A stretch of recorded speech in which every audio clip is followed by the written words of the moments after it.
अस्सलाम वालेकुम वरहमतुल्लाह। अज़ीज़ तलबा और तालिबात, क्लास 11th का हमारा चैप्टर नंबर 4 शुरू है, जिसका नाम है लॉज ऑफ मोशंस। इसका एक लेक्चर ऑलरेडी हमने रिकॉर्ड कर चुके हैं, जो हमारे प्ले लिस्ट में अपलोडेड है। आज लॉज ऑफ मोशन पर हम सेकंड वाला लेक्चर डिस्कस करने वाले हैं। आइए शुरुआत करते हैं। हमारा चैप्टर नंबर 4 है लॉज ऑफ मोशन और लेक्चर नंबर 2 है आज का। ओके, आज जो टॉपिक हमें डिस्कस करना है वो है पेज नंबर 50 आपके टेक्स्ट बुक में। इस पर एक टॉपिक है जो है types of forces. Types of forces, ठीक है। देखिए, नेचर में जो फोर्सेस पाए जाते हैं, तो 4 फंडामेंटल जो फोर्सेस है उनके ताल्लुक से आज हमें डिस्कस करना है। तो जो 4 फंडामेंटल फोर्सेस हमारे टेक्स्ट बुक में दिए गए हैं, हम उसको एक एक करके डिस्कस करते हैं। जो 4 फंडामेंटल फोर्सेस है ना, कितने 4 फंडामेंटल फोर्सेस। फंडामेंटल फोर्सेस, तो जो 4 फंडामेंटल फोर्सेस है बेटा, उसमें सबसे पहला जो टॉपिक है उसका नाम है ग्रेविटेशनल फोर्स। क्या है बच्चों? Gravitational force. इसे उर्दू में शकली कुव्वत कहा जाता है। क्या कहा जाता है? शकली कुव्वत।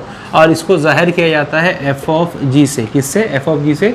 F for force, G for gravitation, मतलब ग्रेविटेशन फोर्स। ओके, सबसे पहला जो फोर्स यहाँ, इसका जो इंपॉर्टेंट पॉइंट है ग्रेविटेशन फोर्स का, वो ये है कि ये पॉइंट मासेस के दरमियान लगता है। किसके दरमियान लगता है? पॉइंट मासेस के ये दरमियान लगता है। आप लोगों ने एक एग्जांपल अक्सर देखी होंगी, आपको टीचर्स ने बताए होंगे कि मान लीजिए यहाँ पर एक ऑब्जेक्ट है जिसका मास m2 है, दूसरा ऑब्जेक्ट है जिसका मास m2 है, ठीक है। और ये दोनों जो है एक सेपरेट डिस्टेंस स्मॉल r पर रखे हुए हैं, तो एक दूसरे पर अपना फोर्स लगाते हैं। तो इसका मतलब ये है कि ये वाला जो फोर्स है, जो है जिसको हम ग्रेविटेशन फोर्स कहते हैं, ये 2 पॉइंट मासेस के दरमियान में लगता है। सेकंड इसका इंपॉर्टेंट पॉइंट बच्चों ये है कि ये ओनली एट्रैक्टिव फोर्स है। कैसा फोर्स है ये? Attractive force. एट्रैक्टिव फोर्स किसको कहा जाता है बच्चों? देखिए, 2 किस्मों के फोर्स होते हैं। कुछ फोर्सेस ऐसे होते हैं जो एट्रैक्टिव होते हैं, मतलब जो एक दूसरे को कशिश करते हैं। मतलब जो वाले फोर्स में 2 ऑब्जेक्ट अगर एक दूसरे को कशिश करते हैं तो उनको एट्रैक्टिव फोर्स बोलते हैं। कुछ फोर्सेस हम आगे चल के डिस्कस करेंगे जो रिपल्सिव भी होंगे। रिपल्सिव फोर्स वो फोर्सेस होते हैं जिसमें 2 ऑब्जेक्ट एक दूसरे को दिफा करते हैं, ठीक है। तो अगर आप यहाँ पर देखेंगे 2 मासेस है m1 m2, हमेशा इनके दरमियान में जो फोर्स होगा बच्चों, वो कौन सा फोर्स होगा? तो आंसर है वो एट्रैक्टिव फोर्स होगा। ग्रेविटेशन फोर्स हमेशा एट्रैक्टिव फोर्स होता है, रिपल्सिव फोर्स नहीं होता। ये भी बात आपको ख्याल में रखनी है, ठीक है। 2 पॉइंट हो गए। तीसरा जो पॉइंट है, पहला पॉइंट मासेस के दरमियान में लगता है, दूसरा जो पॉइंट है ये एट्रैक्टिव फोर्स होता है। इसके बाद में तीसरा जो पॉइंट है कि बच्चों जो फोर्स ऑफ अट्रैक्शन होगा, ठीक है, वो डायरेक्टली प्रोपोर्शनल होगा m1 और m2 के। किसके डायरेक्टली प्रोपोर्शनल होगा? m1 और m2 के।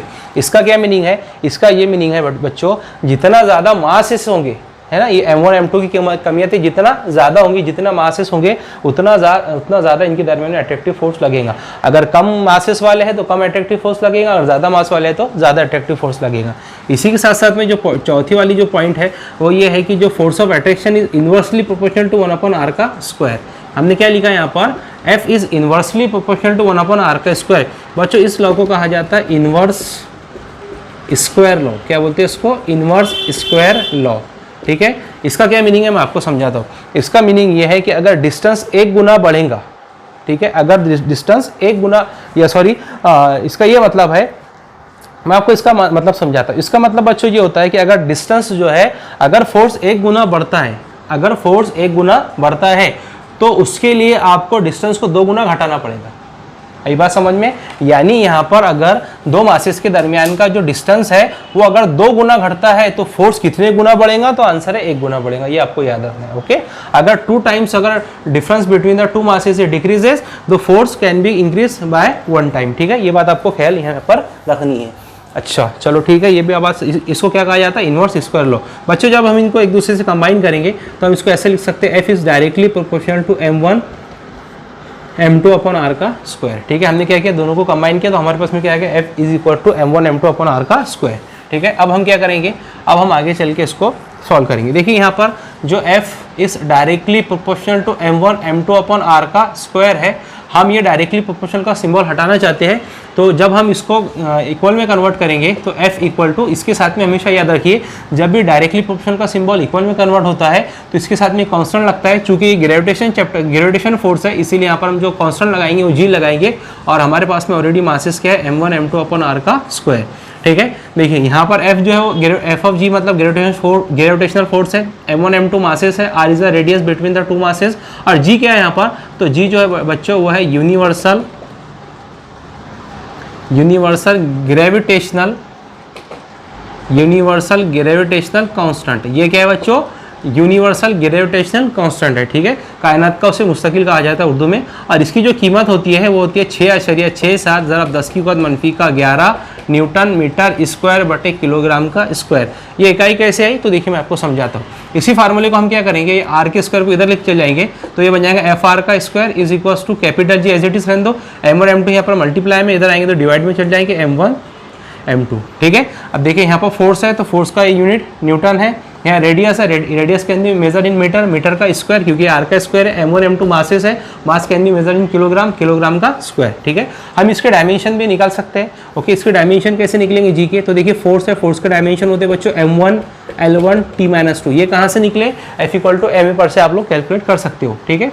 यहाँ पर रेडियस है, रेडियस मतलब लेंथ है तो ये इसको लिख दो L2 डिवाइडेड बाय, हम जी के डायमेंशन निकाल रहे हैं, m1 m2 है, मासेस है, मासेस को हम m लिखते हैं तो इसको हम लिख लेंगे m का स्क्वायर, ठीक है, या फिर इसको m का स्क्वायर ही रहने देते हैं, ठीक है। चलो अब इधर आगे चल के कैसे सॉल्व होगा, तो ये बन जाएगा, देखिए ये m1 है, ये m2 है, तो प्लस का 2 जब ऊपर जाएगा तो माइनस का 2 हो जाएगा, 1 प्लस और माइनस 2 तो कितना बचेंगे, देखिए मैं इसको एक स्टेप कम नहीं करता बल्कि लिख देता 1 - 2, मतलब जो प्लस का 2 है ऊपर आकर किसका हो गया, माइनस का, ऑलरेडी यहाँ पर m1 था, ठीक है। यहाँ पर ये L1 और L2 कितना हो जाएंगे L3 और ऑलरेडी हमारे पास में T-2 है, ठीक है। इसका मतलब ये हो जाएगा बच्चों m1 - 2 कितना हो जाएगा -1 L3 और T-2, ये है आपके पास में डायमेंशन ऑफ ग्रेविटेशन कांस्टेंट और ये है यूनिट फॉर ग्रेविटेशन कांस्टेंट। तो हमने इसमें क्या क्या खास बात थी, क्या खास बात देखी। सबसे पहली खास बात ये कि पॉइंट मासेस के दरमियान में लगता है, ये ओनली अट्रैक्टिव फोर्सेस से होता है और ये इसके अंदर जो फोर्स ऑफ अट्रैक्शन होता है वो मासेस के डायरेक्टली प्रोपोर्शनल होता है और रेडियस के स्क्वायर के इनवर्सली प्रोपोर्शनल होता है। जब दोनों को कंबाइन किया तो F = G m1 m2 अपन r का स्क्वायर निकाला, जहाँ पर G जो है यूनिवर्सल कांस्टेंट है, उसकी वैल्यू इतनी है 6.67। उसके बाद में हमने यहाँ पर इसका डायमेंशन भी निकाल लिया। उसी के साथ साथ में एक और पॉइंट इसका इंपॉर्टेंट है कि ये ना बहुत ज़्यादा वीक फोर्स है। कैसा फोर्स है, वीक फोर्स, ठीक है, वीक फोर्स है। वीक मतलब ये बहुत ज़्यादा कमज़ोर होता है, हम अभी डिस्कस करेंगे क्यों कमज़ोर होता है। उसके बाद में जो नेक्स्ट वाला पॉइंट है वो बच्चों ये है 7 नंबर का पॉइंट कि ये जो है इसकी जो ये लॉन्ग रेंज फोर्स है, कौन सा है, लॉन्ग रेंज फोर्स। कैसा फोर्स है बच्चों, ये लॉन्ग रेंज फोर्स। जैसे ये जो फोर्सेस की जो रेंज होती है, जो हद होती है, बहुत ज़्यादा बड़ी होती है, ये एक ऑब्जेक्ट को बहुत दूर से अट्रैक्ट कर सकता है। अब हमारे पास में ये तमाम पॉइंट्स हमने डिस्कस कर लिए। अब एक सवाल अक्सर हमारे सामने आता है कि अगर ये ऑब्जेक्ट दो मासेस के दरमियान में लगता है, किसके दरमियान में लगता है, मासेस के दरमियान में अगर लगता है, या डबल एस सही है, मासेस, हाँ, अगर ये फोर्स दो मासेस के दरमियान में लगता है तो क्या वजह है कि अगर मैं अपने प्लेस पर खड़ा हुआ हूँ और मैं किसी क्लास में लेक्चर दे रहा हूँ तो मेरे पास में भी एक पर्टिकुलर मास है और जो बच्चे मेरी क्लास में बैठे हैं उनके पास में भी एक पर्टिकुलर मास है, तो ऐसा क्यों नहीं होता कि फोर्स ऑफ अट्रैक्शन की वजह से वो एक तो मुझसे चिपक जाते हैं खुद ब खुद, या फिर मैं खुद ब खुद चल के उनके पास चले जाता हूँ, या खुद ब खुद वो फोर्स के कारण मेरे पास में आ जाते हैं, ऐसा क्यों नहीं होता। तो बच्चों इसकी वजह सिर्फ एक ही है, उसकी वजह यह है कि ये फोर्स बहुत ज़्यादा वीक होता है। क्या होता है, बहुत ज़्यादा वीक। क्यों हम एक दूसरे को कशिश नहीं कर पाते, हम इसलिए एक दूसरे को कशिश नहीं कर पाते क्योंकि हमारे दरमियान जो लगने वाला फोर्स ऑफ अट्रैक्शन होता है वो बहुत ज़्यादा वीक होता है। और ये क्लास में अगर आपने कभी ऐसा मुशाहिदा नहीं किया होगा कि दो बच्चे बैठे थे, वो ग्रेविटेशन फोर्स के कारण एक दूसरे को आकर चिपक गए, ऐसा कभी भी नहीं होता। ऐसा इसलिए नहीं होता क्योंकि ये जो फोर्स है बहुत ज़्यादा वीक है। मैं भी आपको कैलकुलेट करके बताता हूँ, ठीक है। पहले आप इसका स्नैपशॉट ले लीजिए। बच्चे उसको वेट के बराबर लिया जाता है, वेट W के बराबर, किसके बराबर, W के बराबर। मैं अभी आपको बताता हूँ कैसे W के बराबर होता है। F = W और आपके पास में फार्मूला कहता है G capital M small m upon R का स्क्वायर। ये कंडीशन हमने क्या ली, तो हम यह लिखेंगे when an object is placed on the surface of earth. क्या लिखा हमने, When an object is placed on a surface of the earth, मतलब अगर एक ऑब्जेक्ट अर्थ की सरफेस पर अगर प्लेस है तो हम इस फार्मूले का इस्तेमाल करेंगे। जब कोई भी object surface of the earth पर प्लेस होता है तो ये जो फोर्स होता है ये वेट के इक्वल हो जाता है। कैसे, देखिए यहाँ पर जी जो है यूनिवर्सल कांस्टेंट है, यहाँ पर जो कैपिटल M है बच्चों, तो capital M is the mass of earth. ये क्या है, मास ऑफ अर्थ। ये अर्थ का मास है जो होता है 6×10⁻24 किलोग्राम। कितना होता है, 6×10⁻24 किलोग्राम। और यहाँ पर जो R है बच्चों वो है रेडियस ऑफ अर्थ। क्या है, रेडियस ऑफ अर्थ। अंदाज लगाइए रेडियस ऑफ अर्थ कितना बड़ा है। इसकी जो कीमत होती है बच्चों वो होती है 6400 किलोमीटर। यह है रेडियस ऑफ द अर्थ, ठीक है। तो अब अगर हम यहाँ पर गौर करें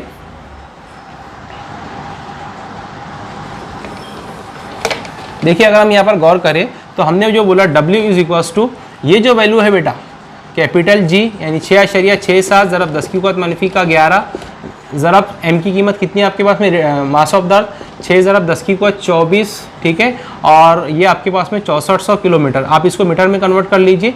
जब हम इसको मीटर में कन्वर्ट करेंगे और यहाँ पर आपके पास में मास तो एज इट इज़ रहेगा, जब हम इसको मीटर में कन्वर्ट करेंगे बेटा तो इसका आंसर आता है 9.8 मीटर पर सेकंड का स्क्वायर। ऑलरेडी यहाँ पर मीटर है, ठीक है, ये ऑलरेडी मास है, ठीक है। तो ये आगे चल के बनता है W इक्वल टू 9.8 जो है ये स्मॉल g की वैल्यू होती है, तो हम यहाँ पर स्मॉल g रखेंगे और यहाँ पर रख देंगे हम m। तो W का जो फार्मूला बन गया वो बन गया GM, और आपने इस फार्मूले को अक्सर देखा होगा, ये लिखा हुआ रहता है W इक्वल टू mg।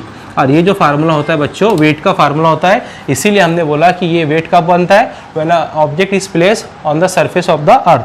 तो ये किसके बराबर होता है, W के, W किसके बराबर होता है, mg की, ठीक है। तो ये कुछ बातें थी। हमने यहाँ पर जो देखा GM अपन R का स्क्वायर ये 9.8 के बराबर आता है कि 6400 किलोमीटर को मीटर में कन्वर्ट कर लेना है, और आप इसको घर पे सॉल्व करके देख सकते हो। उसका आंसर 9.8 मीटर पर सेकंड का स्क्वायर आ जाता है, जो स्मॉल g होता है। और हमने जब देखा जब फार्मूला तो हमारे पास में वेट का फार्मूला बन गया W इक्वल टू mg, ठीक है।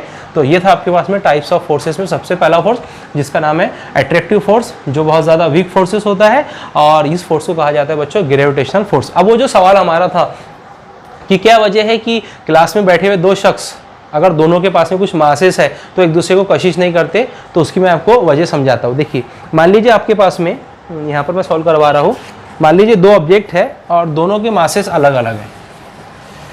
देखिए अगर हम गौर करें, मान लीजिए एक ऑब्जेक्ट है जिसका मास m1 जो है वो 100 kg का है और m2 जो है वो 10 kg का है, ठीक है, और इनके दरम्यान का जो रेडियस है बच्चों वो है 10 मीटर, ठीक है। मान लीजिए दो ऑब्जेक्ट है, पहले वाला m1 है जो 100 किलोग्राम का है और m2 जो है वो 10 किलोग्राम का। इनके दरम्यान का जो डिस्टेंस है वो कितना है, 10 मीटर, मतलब r कितना है यहाँ पर 10 मीटर। चलो ठीक है, हमारे पास में f का formula f equal to capital G m1 m2 upon r का square. f as it is रखेंगे, g की वैल्यू होती है 6.67 ज़रब 10 की क़ुव्वत मनफी का 11, ठीक है। m1 m2 कितना है, m1 m2 है आपके पास में 100 मल्टीप्लाई बाय 10, मतलब ये कितना हो जाएंगे 1000 हो जाएंगे, डिवाइडेड बाय r कितना है आपके पास में 10 है, ठीक है। 10 कैंसिल, मतलब कितना बचेगा बच्चों, f इक्वल टू 6.67 ज़रब 10 की क़ुव्वत मनफी का 11, और यहाँ पर दो सिफर बचे हैं, दो सिफर मतलब +1, अगर इसमें से +1 को रिमूव करेंगे तो माइनस के 9 बच जाएंगे। तो यानी कि आपके पास में देखिए अगर दो ऑब्जेक्ट है उनके दरमियान में, दो ऑब्जेक्ट दोनों का मासेस अगर 100 और 10 है, अगर उनके दरमियान का डिस्टेंस 10 मीटर है, तो देखिए कितना कम फोर्स होता है। यह है 6.67 ज़रब 10 की क़ुव्वत मनफी का 9, मतलब आश्चर्य 9 मुकाम इधर आ जाएगा, तो इसका आंसर होगा 0.12345678967 न्यूटन। इतना कम फोर्स है ये, इसीलिए मैंने आपको स्टार्टिंग में बताया कि बहुत ज़्यादा वीक फोर्स होता है। इतना वीक फोर्स होने की वजह से दो ऑब्जेक्ट एक दूसरे को अट्रैक्ट नहीं करते, वरना अगर ये बहुत ज़्यादा स्ट्रॉन्ग फोर्सेस होता तो आप ये देखते कि ये दो शख्स रास्ते से चल रहे हो खुद ब खुद एक दूसरे को चिपक जाते। ऐसा इसलिए नहीं होता क्योंकि ये जो फोर्स ऑफ अट्रैक्शन होता है इनके दरमियान में बहुत ज़्यादा वीक होता है। तो ठीक है, तो take a snapshot, we will see next part. हाँ, नेक्स्ट जो फोर्स है वो है इलेक्ट्रो मैग्नेटिक फोर्स। कौन सा फोर्स है, इलेक्ट्रोमैग्नेटिक फोर्स। इसे कहा जाता है बरकी मैग्नेटिसी कुव्वत। क्या कहा जाता है, बरकी मैग्नेटिसी कुव्वत। देखिए इसकी कुछ खास बात है। सबसे पहली खास बात है कि ये अट्रैक्टिव भी होता है और रिपल्टिव भी होता है, या सॉरी रिपल्सिव भी होता है। रिपल्सिव फोर्स, ये अट्रैक्टिव फोर्स भी है और रिपल्सिव फोर्स भी है। अट्रैक्टिव फोर्स किसे कहा जाता है और रिपल्सिव फोर्स किसे कहा जाता है, मैं अभी 2 मिनट में आपको बताने वाला हूँ। सेकंड पॉइंट उसके पहले याद रख लीजिए, वहाँ पर जो फोर्स ऑफ ग्रेविटेशन जो फोर्स था वो मासेस के दरमियान में लगता था। ये जो फोर्स होता है ये इलेक्ट्रिक चार्ज के दरमियान में लगता है। किसके दरमियान में, इलेक्ट्रिक चार्ज। अब इलेक्ट्रिक चार्ज क्या होता है, इलेक्ट्रोस्टैटिक्स में हमने बहुत अच्छी तरीके से इसको डिस्कस कर लिया है। चार्ज किसी भी बॉडी की वो खुसूसियत होती है जिसकी बिना पर एक दूसरे पर फोर्स लगाते हैं। या अगर आपको जनरल डेफिनेशन अगर याद रखनी है चार्ज की, तो चार्ज मतलब इलेक्ट्रॉन। Is it clear. तो ये इलेक्ट्रिक चार्ज की वजह से लगता है, ये इलेक्ट्रिक चार्ज के दरमियान में लगता है। तो देखिए मान लीजिए आपके पास में दो चार्ज है, एक है +q और एक है -q। दो चार्ज आपके पास में, ठीक है। ये एक पर्टिकुलर डिस्टेंस r पर रखे हुए।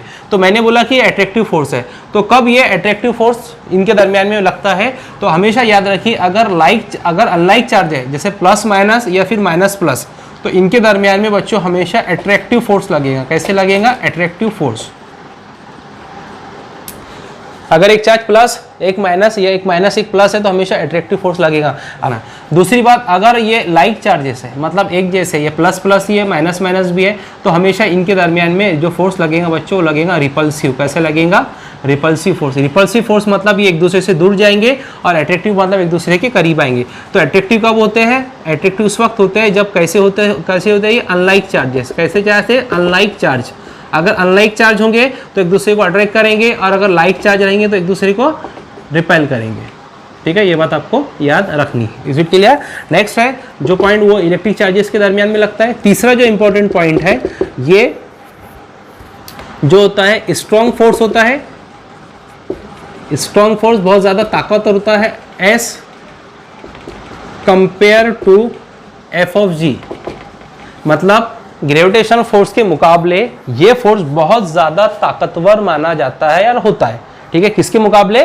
ग्रेविटेशन फोर्स के मुकाबले बहुत ज़्यादा ताकतवर माना जाता है। ओके, चौथा पॉइंट आपको इसके ताल्लुक से ये याद रखना है कि इसकी जो एग्जांपल्स है, इसके एग्जांपल्स हम हमारे डेली लाइफ में बहुत ज़्यादा इस्तेमाल करते हैं। इसकी सबसे अच्छी एग्जांपल है फ्रिक्शन फोर्स।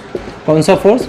Friction force. मैं आपको बताता हूँ फ्रिक्शन फोर्स क्या होता है। मैंने बोला कि ये इलेक्ट्रिक चार्ज की वजह से लगता है। मान लीजिए ये आपकी सरफेस है, ठीक है, ये सरफेस ऑफ द अर्थ है, तो सरफेस ऑफ अर्थ के दरमियान में इसके पास में बहुत सारे प्लस माइनस चार्जेस होते हैं। ठीक है, अगर हम यहाँ पर कोई एक बॉक्स ला के रख दें तो ये बॉक्स भी एक ऑब्जेक्ट है, इसके पास में भी कुछ प्लस माइनस चार्जेस होंगे। ठीक है, तो क्या होता है, इनके दरमियान में फोर्स जो लगता है उसको फ्रिक्शन फोर्स बोलते हैं। Friction force is a example of electromagnetic force.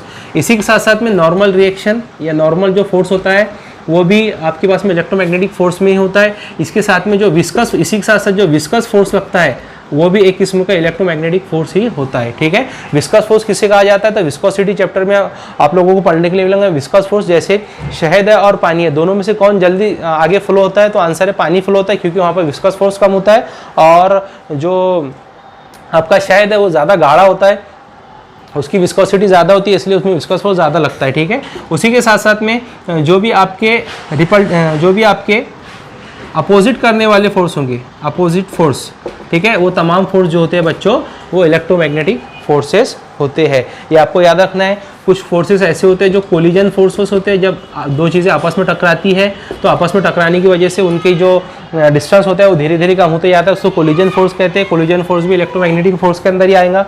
ठीक है, और इलास्टिक फोर्स जो होते हैं, ठीक है, वो भी इलेक्ट्रोमैग्नेटिक फोर्सेस के अंदर आते हैं। ठीक है, तो ये बात आपको याद रखनी है। सबसे पहला ये अट्रैक्टिव रिपल्टिव दोनों होते हैं, इलेक्ट्रिक चार्ज के दरमियान में लगते हैं, strong as compare to F of G. और इसके एग्जांपल है friction force, normal force, viscous force, opposite force, collision force और इलास्टिक फोर्स। शॉर्ट लिख लीजिए, फिर हम लोग नेक्स्ट पार्ट। नेक्स्ट फोर्स है आप strong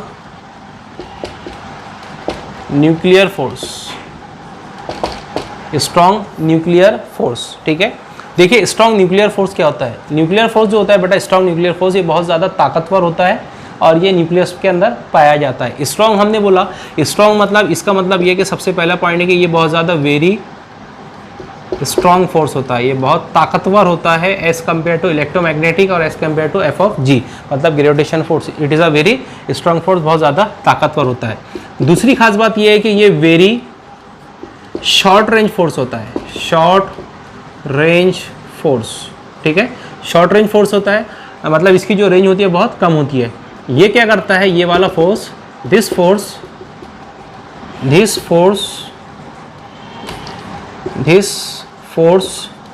FOR, this force binds the nucleons inside the nucleus। ये फोर्स क्या करता है कि न्यूक्लियंस को, है ना, जो न्यूट्रॉन और प्रोटॉन न्यूक्लियस के अंदर मौजूद होते हैं, न्यूक्लियस के अंदर जो मौजूद होते हैं न्यूक्लियंस को बांध करके रखता है। This force binds the nucleus together, एक साथ इनसाइड द न्यूक्लियस। ये बात आपको ख्याल रखनी है। This force bind the nucleus together inside the nucleus, मतलब न्यूक्लियस के अंदर ये न्यूक्लियस को क्या करता है, बाइंड करके रखता है एक साथ में। ये इसकी तीसरी खास बात थी। चौथी खास बात ये है कि चूंकि ये न्यूक्लियस के अंदर लग रहा है तो इसकी जो रेंज होती है बच्चों वो होती है 10⁻⁻14 मीटर। कितनी होती है? 10⁻14 मीटर। ये इसकी रेंज आपको याद रखनी है, जो बहुत ज़्यादा शॉर्ट होती है। देखिए 10⁻⁻14 मीटर बहुत ही कम है। इसकी पांचवी खास बात यह है कि ये चार्ज इंडिपेंडेंट ये चार्ज इंडिपेंडेंट फोर्स होता है। क्या है बच्चों? ये चार्ज इंडिपेंडेंट फोर्स होता है, मतलब ये चार्ज पर मुनहसिर नहीं होता। ये न्यूक्लियस के अंदर पाया जाता है, जो न्यूक्लियस को टुगेदर बाइंड्स करके रखता है, बांध के रखता है। वेरी शॉर्ट रेंज फोर्स होता है। इसकी रेंज होती है 10⁻⁻14, बहुत ज़्यादा strong nuclear force. Weak nuclear force, देखिए ये जो है ये भी एक शॉर्ट रेंज फोर्स है, शॉर्ट रेंज फोर्स, ठीक है। और इसकी जो रेंज होती है बच्चों वो आपको याद रखना है 10⁻⁻16 मीटर, ठीक है। ये इसकी दूसरी खास बात है। तीसरी खास बात ये है कि इट इज़ एन इंटरेक्शन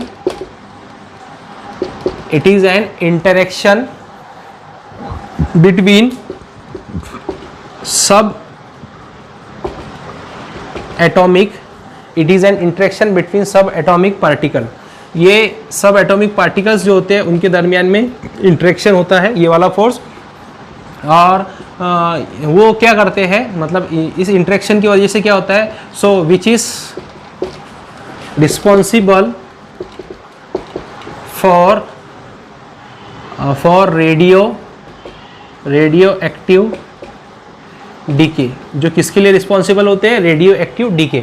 देखिए रेडियो एक्टिव डीके क्या है, वो मॉडर्न फिजिक्स में जब हम लोग जाएंगे, जब आपको वहाँ समझ में आ जाएगा कि जो सब एटॉमिक पार्टिकल्स जो होते हैं वो रेडियो एक्टिव डीके के लिए रिस्पॉन्सिबल होते हैं। और ये जो फोर्स होता है वीक न्यूक्लियर फोर्स, ये इंटरेक्शन करवाता है बिटवीन सब एटॉमिक पार्टिकल्स। तो मैं आपको थोड़ी देर में अभी समझाने वाला हूँ कि रेडियो एक्टिव डीके क्या होता है। फिर अभी सिर्फ आपको इसको इतना याद रखना है। उसी के साथ साथ में पाँचवा जो पॉइंट है, वेरी स्ट्रॉन्ग, बहुत ज़्यादा स्ट्रॉन्ग होता है as compare to F of G के मुकाबले ताकतवर होता है। बट लेकिन जो आपके पास में इलेक्ट्रोमैग्नेटिक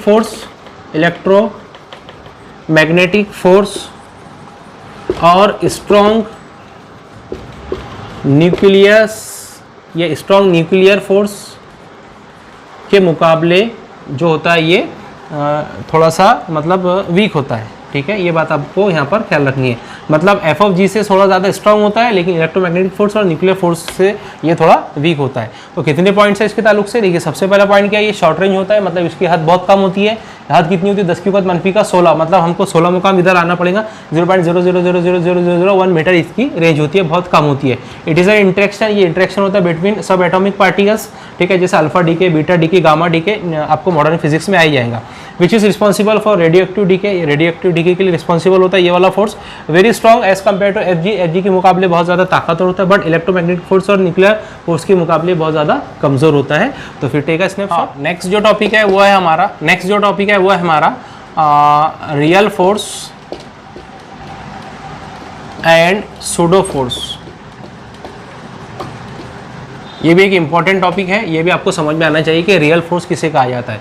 बच्चों याद रखिए, रियल फोर्सेस वो फोर्सेस होते हैं जिसमें पहला जो पॉइंट है इसमें न्यूटन्स लॉ जो है वो वैलिड होते हैं। न्यूटन्स लॉ वैलिड होते हैं, ये आपको इसकी खास बात याद रखनी है कि इसमें न्यूटन्स लॉ वैलिड होते हैं। और रियल फोर्स की क्या एग्जांपल होगी? तो रियल फोर्स की जो एग्जांपल होती है, मान लो मैं एक एग्जांपल दे रहा हूँ, जैसे हमारे एफ ऑफ जी, ठीक है, फोर्स ऑफ ग्रेविटेशन। उसी के साथ साथ में इलेक्ट्रोमैग्नेटिक फोर्स, ये भी एक किस्म का रियल फोर्स होता है। इलेक्ट्रोमैग्नेटिक फोर्स मतलब जिसका हमको एग्जिस्टेंस पता होता, ठीक है। तीसरा जो फोर्स है वो अभी हमने पढ़ा हुआ है, स्ट्रॉन्ग एंड वीक, दोनों न्यूक्लियर फोर्स, ठीक है, दोनों भी इसमें आएंगे, क्योंकि वो तमाम फोर्सेस जिनका हमको एग्जिस्टेंस पता होता है वो तमाम फोर्सेस किस में आते हैं? रियल फोर्स में। जो दो ऑब्जेक्ट के इंटरेक्शन के बाद में जो फोर्स क्रिएट होता है उस फोर्स को कहा जाता है बच्चों रियल फोर्स। इसमें न्यूटन्स लॉ वैलिड होते हैं। इसमें इसकी एग्जांपल्स जो हमने लिखी है वो है आपके पास में एफ ऑफ जी है ना, और electromagnetic force, strong and weak nuclear force. तीसरी इसके ताल्लुक से आपको खास बात याद रखनी है कि जो रियल फोर्सेस होते हैं इसमें एक्सेलरेशन हमेशा बच्चे याद रखिए जीरो होगा। एक्सेलरेशन क्या होगा? जीरो होना चाहिए।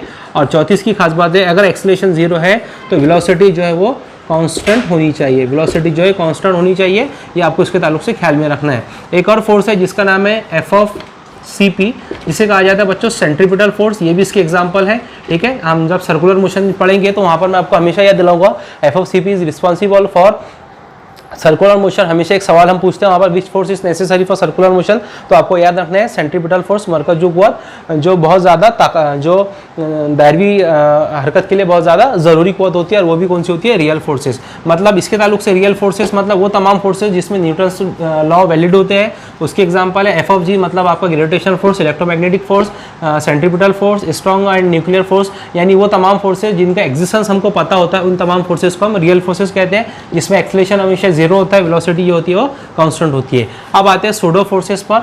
बच्चों सूडो फोर्सेस वो फोर्सेस होते हैं कि जिसमें न्यूटन्स लॉ वैलिड नहीं होते, इसमें न्यूटन्स लॉ वैलिड नहीं होते। ये बात आपको इसके ताल्लुक से ख्याल रखनी है कि वैलिड नहीं होते, ये वो होते हैं नहीं होते, है ना, ये वाले फोर्सेस होते हैं जिसमें न्यूटन्स लॉ वैलिड नहीं होते। और इसकी दूसरी खास बात यह है कि यहाँ पर हमें फोर्सेस का एग्जिस्टेंस पता नहीं होता, फोर्सेस का एग्जिस्टेंस हमको पता नहीं होता, एग्जिस्टेंस अननोन। ये बात आपको यहाँ पर इसमें ख्याल रखनी है कि एग्जिस्टेंस हमको किसी भी फोर्सेस का पता नहीं रहता। इसकी क्या क्या एग्जांपल्स होंगी, तो इसकी मैं एग्जांपल्स आपको बताता हूँ। जैसे सेंट्रीफ्यूगल एफ ऑफ एफ, एक होता है एफ ऑफ सी एफ, ठीक है, जिसे कहा जाता है बेटा सेंट्रीफ्यूगल। क्या कहा जाता है, सेंट्रीफ्यूगल। ऐसी कुव्वत जो दायरे के मरकज के मुखालिफ अमल करते हैं, उस फोर्स को कहा जाता है सेंट्रीफ्यूगल फोर्स। उसका हमको एग्जिस्टेंस पता नहीं होता, लेकिन फिर भी वो फोर्स लगता है, वो फोर्स होता है बच्चों जो, उसे कहा जाता है सेंट्रीफ्यूगल फोर्स, ठीक है। उसी के साथ साथ में सूडो फोर्स के ताल्लुक से आपको एक बात याद रखनी है, मैं आपको एग्जांपल देता हूँ।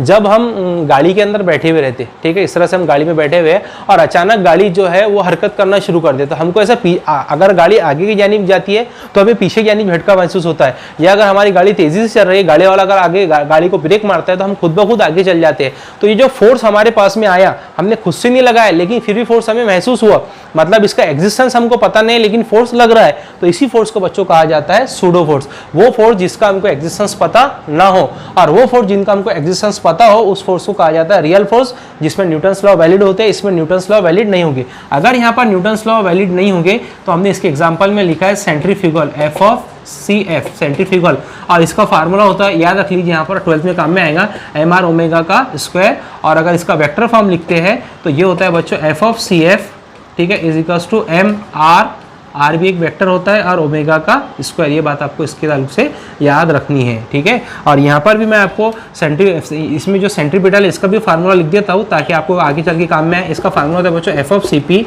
Is equals to minus of M R omega का स्क्वायर। ये इसका वेक्टर फॉर्म है। आप सोचेंगे कि यहाँ पर माइनस क्यों लगा है, तो हमेशा याद रख लिए कि ये सेंट्रीपिटल फोर्स है, तो सेंट्रीपिटल फोर्स मरकज के जानिब अमल करता है, और यहाँ रेडियस वेक्टर है जो मरकज के मुखालिफ है, इसीलिए यहाँ पर माइनस निशान इस बात को जाहिर करता है कि सेंट्रीपिटल फोर्स और रेडियस वेक्टर एक दूसरे के मुखालिफ है। यहाँ पर माइनस इसलिए नहीं लगा क्योंकि रेडियस वेक्टर भी मरकज के मुखालिफ होता है और सेंट्रीफ्यूगल भी मरकज के मुखालिफ अमल करती है, इसलिए यहाँ पर माइनस नहीं आया उसके वेक्टर फॉर्म में।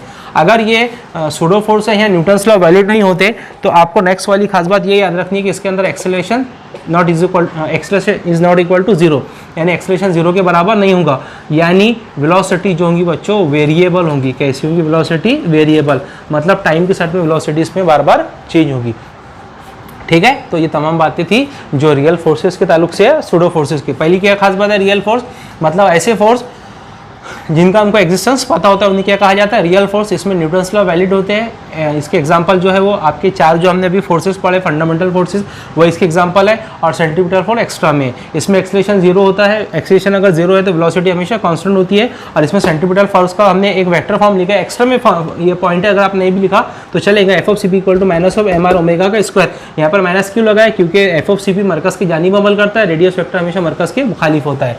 सूडो फोर्स जिसका एग्जिस्टेंस हमको पता नहीं है, तो इसमें न्यूटन्स लॉ वैलिड नहीं होते, इसका एग्जिस्टेंस हमको अननोन होता है। सेंट्रीफ्यूगल फोर्स इसके एग्जांपल है, एम आर ओमेगा उसका फार्मूला है, acceleration is not equal to zero होता है, वेलोसिटी वेरिएबल होती है। तो टेक एक snapshot, we will see next part. हाँ, अभी नेक्स्ट टॉपिक है conservative force and non conservative force.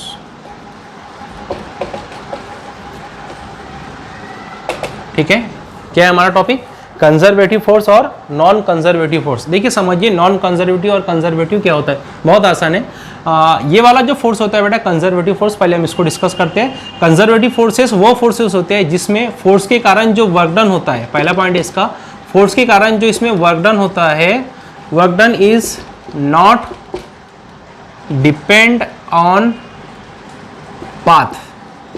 ठीक है, इसमें क्या है, मतलब कंजर्वेटिव फोर्स की वजह से जो वर्क डन होता है, तो work done is not depend on path, work done जो होता है वो पाथ पर डिपेंड नहीं होता। इसकी क्या एग्जांपल होगी, तो आंसर है इसकी एग्जांपल होगी, मैं भी समझाता हूँ कि पाथ पर कैसे डिपेंड नहीं होगा। इसकी एग्जांपल होती है बेटा ग्रेविटेशनल फोर्स, बहुत अच्छी एग्जांपल है इसकी, ग्रेविटेशनल फोर्स।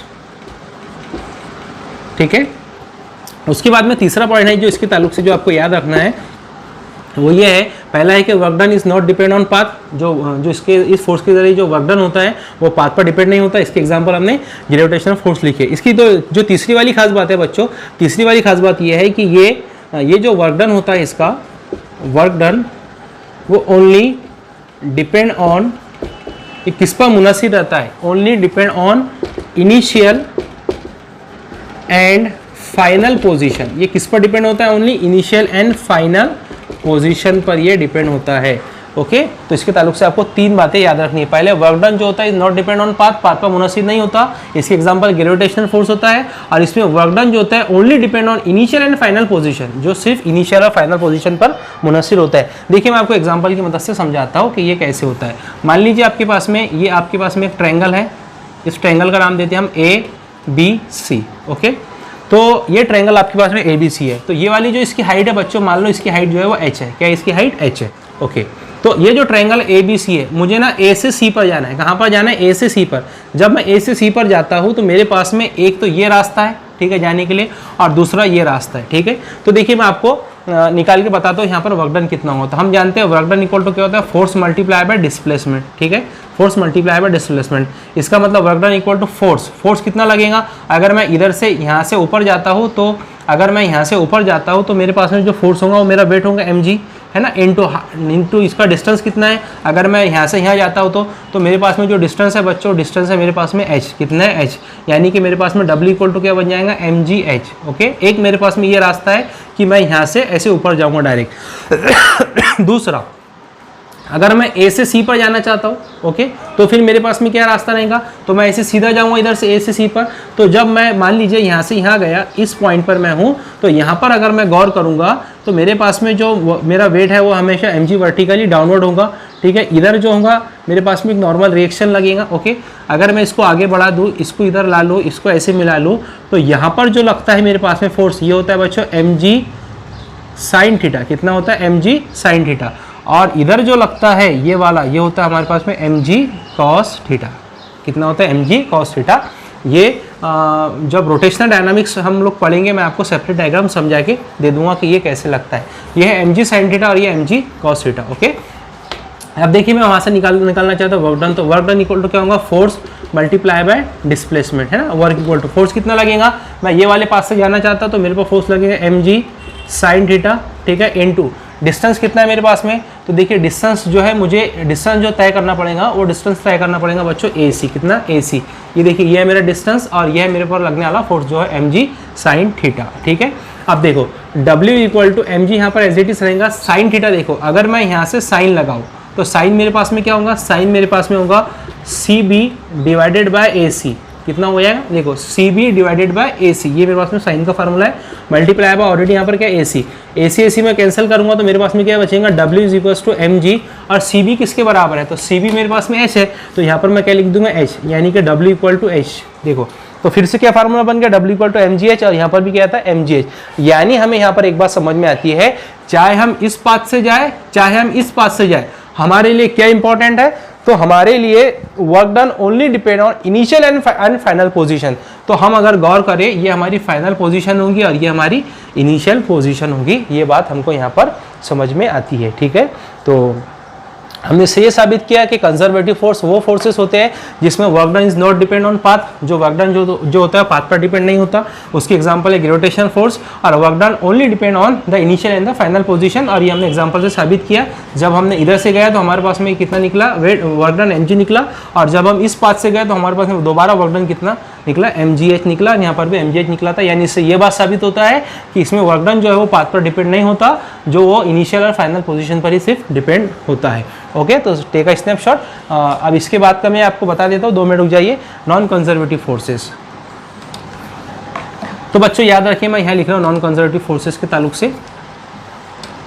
देखिए हमने क्या लिखा, work done is not depend on path. लेकिन जो नॉन कंजर्वेटिव फोर्स होते हैं, नॉन कंजर्वेटिव फोर्स, ठीक है बच्चों, नॉन कंजर्वेटिव फोर्स वो होते हैं जो पाथ पर डिपेंड होते हैं। किस पर डिपेंड होते हैं? पाथ पर।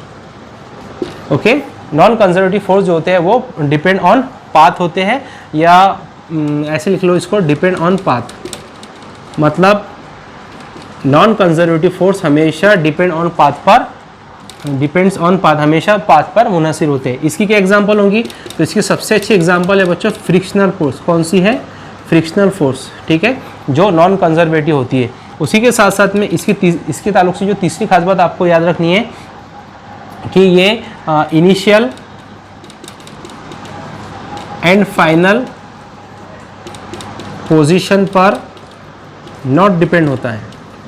ये not depend on initial and final position, जिसको हम कहते हैं कंजर्वेटिव और नॉन कंजर्वेटिव फोर्स। मैं इसके आपको एक और मिसाल समझा सकता हूँ कंजर्वेटिव और नॉन कंजर्वेटिव की, जो आपके टेक्स्ट बुक में नहीं है। देखिए कंजर्वेटिव फोर्सेस मतलब ऐसे फोर्सेस, जैसे एक बात और याद रख लो, जैसे कंजर्वेटिव की मैं एग्जांपल दे रहा आपके पास में, ये आपके पास में अर्थ है, ठीक है, ये हमारी क्या है? सरफेस ऑफ अर्थ, ये हमारे पास में सरफेस है। एक बॉल है हमारे पास में यहाँ पर। जब बॉल को हम यहाँ देखेंगे तो हमारे पास में टोटल एनर्जी का फार्मूला होता है बेटा kinetic energy plus potential energy, बराबर है। जब हम बॉल को देखेंगे तो यहाँ पर हमारे पास में काइनेटिक एनर्जी जो होंगी वो मैक्स होंगी और पोटेंशियल एनर्जी मिनिमम होगी, ठीक है। यही काइनेटिक एनर्जी की मदद से हम क्या करते हैं, इस बॉल को, ये मुकाम ए है, ठीक है, ये मुकाम ए से मैं इसको यहाँ लिख जाता हूँ मुकाम बी पर, ठीक है। तो जब ये हमारी बॉल मुकाम ए पर था तो काइनेटिक एनर्जी मैक्स थी और पोटेंशियल एनर्जी मिनिमम थी। लेकिन जब ये बॉल ए से बी पर जाता है तो यहाँ जाने के बाद में टोटल एनर्जी में क्या चेंज होता है? तो टोटल एनर्जी में बच्चों ये चेंज होता है कि जब वो बी पर जाता है तो यहाँ पर इसकी काइनेटिक एनर्जी मिनिमम हो जाती है और पोटेंशियल एनर्जी जो हो जाती है वो मैक्सिमम। देखिए क्या चेंज हुआ, ए पर थी तो काइनेटिक एनर्जी मैक्सिमम और पोटेंशियल एनर्जी मिनिमम, लेकिन जब बी पर गया तो काइनेटिक एनर्जी मिनिमम मतलब यूज हो गई और पोटेंशियल एनर्जी मैक्सिमम, क्योंकि पोटेंशियल एनर्जी हमेशा स्टोर्ड एनर्जी होती है, ठीक है। लेकिन जब दोबारा मैं इसे वापस लाऊंगा, ठीक है, जब मैं इसे दोबारा यहाँ पर वापस लाऊंगा तो फिर से यहाँ पर काइनेटिक एनर्जी मैक्सिमम हो जाएंगी और पोटेंशियल एनर्जी मिनिमम हो जाएंगी। इसका मतलब ये है कि यहाँ पर हमारी जो एनर्जी है वो कंजर्व हो रही है। इसीलिए इस किस्म के फोर्स को कहा जाता है बेटा कंजर्वेटिव फोर्स, जिसमें एनर्जी का कोई भी लॉस नहीं होता, एनर्जी का कोई भी लॉस नहीं होता। इसीलिए इस फोर्स को क्या कहा जाता है? Conservative force. लेकिन नॉन कंजर्वेटिव फोर्स की मैं आपको एग्जांपल बताता हूँ। नॉन कंजर्वेटिव फोर्स तो डेली लाइफ में आपने बहुत बार देखा होगा। मान लीजिए ये आपके पास में गाड़ी है, ठीक है, यहाँ पर एक सरफेस पर आपकी गाड़ी चल रही है। आपकी गाड़ी जब चलती है तो इसका पेट्रोल क्यों खत्म होता है? तो आंसर है गाड़ी जब चलती है तो चलते वक्त इस पर जो फोर्स लगता है बच्चों वो नॉन कंजर्वेटिव होता है। कैसे? समझिए, आपकी गाड़ी इधर चल रही है, ठीक है, इधर आपकी गाड़ी का डायरेक्शन ऑफ फोर्स है, ठीक है, लेकिन आपको पता है कि आपकी गाड़ी के टायर्स और सड़क के दरमियान में एक फोर्स होता है जिसको कहा जाता है फ्रिक्शन फोर्स। क्या कहा जाता है? Friction force. और फ्रिक्शन फोर्स जो होता है वो हमेशा रिलेटिव मोशन के अपोज होता है। ये आपकी रिलेटिव मोशन है जो उधर के डायरेक्शन में हो रही है और फ्रिक्शन फोर्स हमेशा अपोजिट में लग रहा है। तो देखिए समझिए, आपकी गाड़ी में 1 लीटर पेट्रोल था, आपकी गाड़ी आगे चली, रिलेटिव मोशन आगे के जानिब हुआ तो फ्रिक्शन फोर्स उससे पीछे खींच रहा है। इसकी वजह से हमारी गाड़ी का पेट्रोल खत्म होता है, जलता है, ठीक है। लेकिन अगर हम हमारे यही गाड़ी को दोबारा वापस ला ले, आगे हमने उसको चलाए, हमारे पेट्रोल को खर्च कर लिए, दोबारा वापस अगर हम लाते हैं तो ऐसा कभी भी नहीं होता कि हमारी गाड़ी का पेट्रोल दोबारा वापस आ जाए, ऐसा नहीं होता। यानी कि यहाँ पर कहीं ना कहीं बच्चों एनर्जी का लॉस हुआ। अगर यहाँ पर एनर्जी का लॉस हुआ है तो ये कौन से फोर्स की वजह से हुआ है? नॉन कंजर्वेटिव फोर्स की वजह से, जो कि फ्रिक्शन फोर्स था, हमने एग्जांपल में भी लिखा था। इसीलिए इस किस्म के फोर्स को कहा जाता है नॉन कंजर्वेटिव फोर्स। मतलब इसमें एनर्जी खत्म होती है, एनर्जी का लॉस होता है और यहाँ पर एनर्जी का लॉस नहीं होता। तो हमेशा याद रखिए कंजर्वेटिव फोर्स में एनर्जी का लॉस नहीं होता और नॉन कंजर्वेटिव फोर्स में एनर्जी का लॉस होता है, ठीक है। तो ये कुछ खास बातें थी जो कंजर्वेटिव फोर्स और नॉन कंजर्वेटिव फोर्स के ताल्लुक से थी। ओके, तो आज का हमारा लेक्चर यहीं रुकता है। मुझे ऐसी उम्मीद है कि जो टॉपिक्स आपको समझाया जा रहा है वो आपको समझ में आ रहा है। जो टॉपिक नहीं समझ में आता है तो बिल्कुल आप पर्सनली हमको मैसेज करके पूछ सकते हैं। और नोट्स के ताल्लुक से मैंने आपको बताया था कि आपको इसके नोट्स बनाना है, तो बहुत सारे बच्चों ने नोट्स बनाकर भेजी भी है, अपने अपनी पीडीएफ मेरे व्हाट्सएप पर अपलोड की है। लेकिन जो बच्चों ने नहीं किया है, तो मुझे ऐसी उम्मीद है कि अब आप दोबारा इस तरह की गलती नहीं करेंगे। तो आपको जो पढ़ाया जा रहा है बच्चों, उसको पढ़िए, उसके नोट्स बनाइए, मेरे व्हाट्सएप पर अपलोड कीजिए। जिसके सबसे अच्छे नोट्स बनेंगे, जिसके सबसे अच्छे नोट्स रहेंगे, इंशाल्लाह उसको मेरे जानिब से कुछ प्राइज़ मिलेगा। ठीक है, तो आपको आज का लेक्चर मैं आपको यहीं रुकता हूँ। इंशाल्लाह अगला लेक्चर आपकी नोट्स अपलोड होने के बाद में मैं दोबारा इसको अपलोड करने वाला हूँ। ओके, अस्सलाम वालेकुम व रहमतुल्लाह।